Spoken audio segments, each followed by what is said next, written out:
జరగనున్న ఎన్నికల్లో ఎన్డీఏ కూటమి అభివృద్ధి విజయానికి అందరూ కలిసికట్టుగా పనిచేయాలని బీజేపీ జిల్లా అధ్యక్షుడు పివి శివారెడ్డి అన్నారు. స్థానిక భాగ్యనగరంలో బీజేపీ పార్టీ కార్యాలయంలో మీడియా సమావేశంలో పాల్గొనబడ్డారు. ఈ కార్యక్రమంలో బీజేపీ ఒంగోలు అసెంబ్లీ కన్వీనర్ యోగ యాదవ్, సెగ్గం శ్రీను, బొద్దులు రాజనీరు, రాయపాటి అజయ్, తీగల సత్యవతి, తిరుమల, రాధిక, శివకుమారి, రాము, ప్రియా రాధిక తదితరులు బాగున్నారు.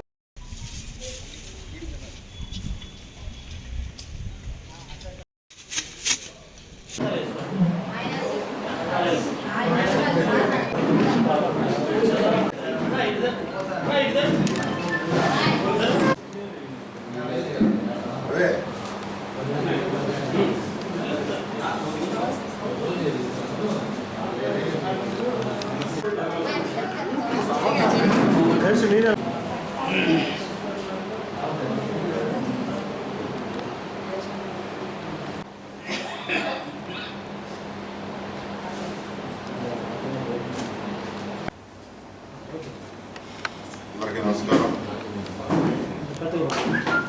ఈ రోజున భారతీయ జనతా పార్టీ, తెలుగుదేశం, జనసేన ఎన్డీఏ కూటమి సమన్వయం చేసుకుంటూ రాబో ఎన్నికల్లో ఈ రాష్ట్రంలో ఉన్నటువంటి ఈ అరాజక ప్రభుత్వాన్ని గద్దె దింపాలని చాలా స్పష్టంగా మా జాతీయ నాయకత్వం, అదేవిధంగా రాష్ట్ర నాయకత్వం పిలుపుకోవడం జరిగింది. ప్రధానంగా ఎన్నికల్లో ఈ గత 5 సంవత్సరాల నుంచి భారతీయ జనతా పార్టీ కార్యకర్తల నాయకులు ఒక పార్టీని ఎంతో విధాలుగా అభివృద్ధి పదవులు తీసుకుపోయారు. అన్ని అసెంబ్లీలకి 170 అసెంబ్లీకి 25 పార్లమెంట్ పోటీ చేయాలని ప్రతి ఒక్కరు కూడా సిద్ధమైన టైంలో మరి భారతీయ జనతా పార్టీ జాతీయ నాయకత్వం ఒక నిర్ణయం తీసుకోవడం జరిగింది. ఎన్డీఏ కూటమికి 400 సీట్లు టార్గెట్ పెట్టుకుంది. దాని ప్రకారం మరి అధిష్టాన నిర్ణయం భారతీయ జనతా పార్టీ క్రమశిక్షణకు మారిపోయి కనుక పార్టీ అధిష్టానం ఏదైతే ఆదేశాలు ఇస్తుందో ఆ ఆదేశాలకు అనుకూలంగా ఈ రోజున మా పార్టీ తరఫున క్రమశిక్షణగా ఎక్కడ కూడా ఏ ఒక్క కార్యకర్త కూడా ఎలాంటి విమర్శలు చేయకుండా అధిష్టాన నిర్ణయానికి కట్టుబడి ఈ రోజున ఈ యొక్క ఎన్డీఏ కూటమి పక్షాలు ఎవరైనా సరే ఇక్కడ పోటీ చేస్తే వాళ్ళకి భారతీయ జనతా పార్టీ కార్యకర్తలు మేమందరం కూడా సమన్వయం చేసుకుంటూ వాళ్ళ విజయానికి మేమందరం కూడా పూర్తిగా సహకరిస్తామని చెప్పి ఈ సందర్భంగా తెలియజేస్తున్నాం. సోదరులందరికీ కూడా నా హృదయపూర్వక నమస్కారాలు తెలియజేస్తూ రాబోయే ఎన్నికల్లో ఎన్డీఏ కూటమి తెలుగుదేశం, జనసేన, బీజేపీ అభ్యర్థులు గెలిపించాలని చెప్పేసి అందరికీ కూడా హృదయపూర్వకంగా నమస్కారం తెలియజేస్తూ అభ్యర్థిస్తున్నాను. పార్టీలు రాష్ట్రంలో 175 స్థానాల్లో అసెంబ్లీ కన్వీనర్ని నియమించి పార్టీ తరఫున, అట్లానే 25 పార్లమెంట్లకు కూడాను పార్లమెంట్ కన్వీనర్లను నియమించి ఆ దిశగా పార్టీ పని చేస్తున్న సందర్భంలో మా జాతీయ నాయకత్వం ఈ పార్టీలను కూడాను జనసేన, తెలుగుదేశాన్ని ఎన్డీఏ కూటమిలో చేర్పించుకొని కొన్ని సీట్లను మాకు కేటాయించడం జరిగింది. అట్లానే మేము కూడా రాబోయే ఎన్నికల్లో తెలుగుదేశం, జనసేన పార్టీలకు కూడా అభ్యర్థుల్ని మేము బలపరుస్తూ మా యొక్క పార్టీ క్యాడర్ని వారికి పనిచేయడానికి చెప్పేసి మేమందరినీ కూడా హృదయపూర్వక మా పార్టీ క్యాడర్ కూడా పిలుపునిస్తూ ఎన్డీఏ కూటమి విజయం కోసం మన వాళ్ళందరూ కూడా ప్రయత్నించాలని చెప్పేసి అభ్యర్థిస్తూ భారతీయ జనతా పార్టీ నాయకులకి, కార్యకర్తలకి, అలాగే మీడియా సోదరులందరికీ నమస్కారం తెలియజేస్తున్నాం.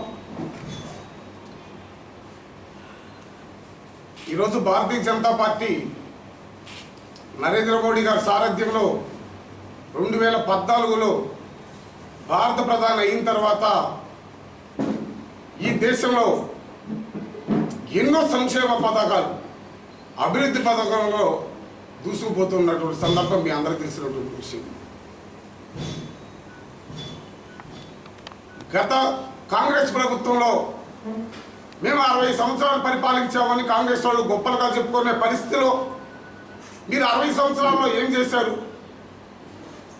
ఈనాడు ఈ 2014 నుంచి నరేంద్ర మోడీ గారు వచ్చిన తర్వాత ప్రతి పేదవారికి ఎన్ని పథకాలు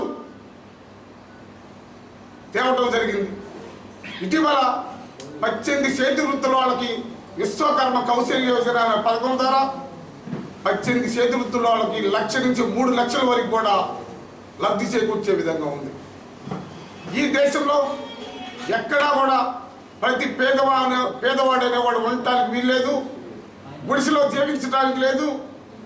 ఒకప్పుడు కాంగ్రెస్ ప్రభుత్వంలో 60 ఏళ్ళు పరిపాలన చేసినా కూడా ఈనాడు కూడా పూరి గుడిసెల్లో జీవిస్తున్నటువంటి సందర్భం మీ అందరూ తెలిసినటువంటి విషయం.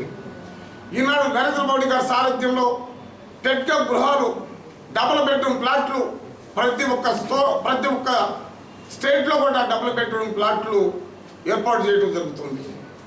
అలాగే ప్రతి సామాన్య కుటుంబంలో మహిళా తల్లి కట్టెల పొయ్యితోటి వండకూడదు అనే ఆలోచన మీద కొన్ని లక్షల గ్యాస్ కనెక్షన్లు, ఉజ్వల గ్యాస్ పథకం ద్వారా కొన్ని లక్షల గ్యాస్ కనెక్షన్లు ఇవ్వడం కూడా జరిగింది. ఇదంతా మీకు తెలిసినటువంటి విషయం. అలాగే ఈ దేశంలో పేదవాడికి ఆరోగ్య సమస్య వస్తే ఆ పేదవాడు ఇబ్బంది పడతాడు అనే ఆలోచన మీద ఎక్కడా కూడా ఆయుష్మాన్ భారత్ అనే కార్డు మీద 5 లక్షల వరకు ఇవ్వటం కూడా జరుగుతుంది. ఆ కార్డు ఈ దేశంలో ఎక్కడైనా సరే చూయించుకునేటువంటి విసులుబాటు ఉన్నటువంటి సందర్భం ఉంది. నరేంద్ర మోడీ గారి సారథ్యంలో భారతీయ జనతా పార్టీ అటు ఉత్తరాది రాష్ట్రాలు కాకుండా ఇటు దక్షిణాది రాష్ట్రాల్లో కూడా తన యొక్క ప్రభావం చాలా విస్తృతంగా ఉన్నటువంటి సందర్భం అందరికీ ఉంది. ఆ కోవలో భాగంగానే ఆంధ్రప్రదేశ్లో కూడా భారతీయ జనతా పార్టీ ఎన్డీఏ కూటమిగా ఏర్పాటు చేయాలని చెప్పి పెద్దలు నిర్ణయించడం జరిగింది. సరే, పెద్దలు నిర్ణయించారు. మిగతా భారతీయ జనతా పార్టీ కార్యకర్తలు, నాయకులు ఎంతోమంది ఉన్నారు. వాళ్ళు ఆశపడ్డ మాట వాస్తవమే. సరే, నేను ఎమ్మెల్యే అవకాశం వస్తుంది, నాకు ఎంపీ అవకాశం వస్తుంది, మా కార్యకర్తలు ఎంతోమంది ఆశపడ్డారు. కానీ కేంద్ర నాయకత్వ ఆదేశానుసారం మేము భారతీయ జనతా పార్టీ ఎలా చెప్తే అలా నడుచుకొని పోయేవాళ్ళమే తప్ప, మేము కార్యకర్తలాగా పనిచేసుకునే వాళ్ళం తప్ప మా దగ్గర మిగతా ఇంక వేరే ఆలోచనలు ఉండవు. మన ఇటీవల రాష్ట్ర అధ్యక్షురాలు భువనేశ్వరి గారి నాయకత్వంలో మాకు సమావేశం ఏర్పాటు చేయడం జరిగింది. ఆ సమావేశం ఈ ఆంధ్రప్రదేశ్లో 175 అసెంబ్లీ స్థానాలు, మిగతా 25 ఎంపీ స్థానాలు మొత్తం కూడా భారతీయ జనతా పార్టీ, జనసేన, టీడీపీ కలిసి సమన్వయంగా పనిచేసి అత్యధిక మెజార్టీతోటి మన వాళ్ళని గెలిపించుకోవాల్సిన ఆవశ్యకత ఉంది అని మాకు దిశానిర్దేశం చేయడం జరిగింది.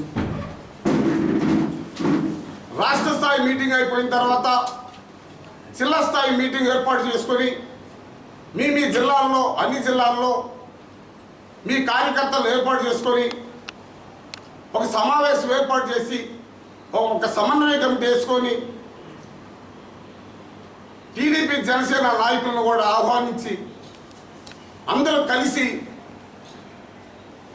రాబోయే ఎలక్షన్లో అత్యధిక మెజార్టీతోటి అందరినీ గెలిపించుకోవాలని శ్రీమతి దగ్గుబాటి పురంధేశ్వరి గారు ఆదేశం చేయడం జరిగింది. అదే ఆదేశానుసారం ఈనాడు భారతీయ జనతా పార్టీ ఒంగోలు పార్లమెంట్ తరఫున మేము ఈరోజు సమావేశం ఏర్పాటు చేసుకోవడం జరిగింది. రాబోయే కాలంలో